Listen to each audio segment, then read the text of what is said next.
మనిషి ఒక్కసారి చేస్తాడు, ఏం పర్వాలేదు అనుకున్నట్టుగానే వెళ్ళాం. విపరీతమైన అప్లాస్. ఆ రోజు స్పెషాలిటీ ఏమిటంటే 2 రోజుల్లో జరిగిన 6 నాటకాల్లో ప్రతి నాటకంలోనికి ఒక ఉత్తమ నటుడిని సెలెక్ట్ చేశారు, ప్రతి నాటకంలోంచి. అందులో మా నాటకంలో అమాత్యుడి వేషానికి నాకు.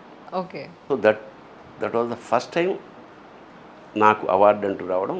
అంచేత అప్పటి నుంచి ఇప్పటిదాకా నాటకాలకి ఆర్థికమైన వనరులు ఏముండవు, అన్లెస్ టికెట్లు పరిషత్తులు ఉంటాయి.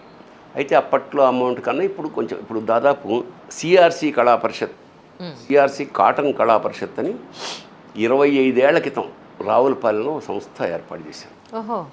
దానికి అప్పటి నుంచి ఇప్పటిదాకా నేనే గౌరవ అధ్యక్షుడిని. లాస్ట్ ఇయరే సిల్వర్ జూబ్లీ. మొన్న అమలాపురం షూట్కి వెళ్ళినప్పుడు మీరు అక్కడికి వెళ్ళారు. Okay okay. అది దానికన్నా ముందు సంవత్సరం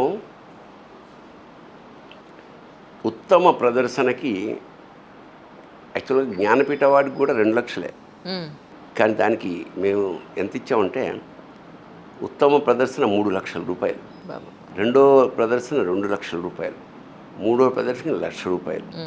పార్టిసిపేట్ చేసిన ప్రతి టీంకి 75,000. ఇట్లా చాలా. రెడ్డి గారిని, వెంకటరెడ్డి గారిని ఆయన చాలా వైభవంగా నాటకాలు. సో అది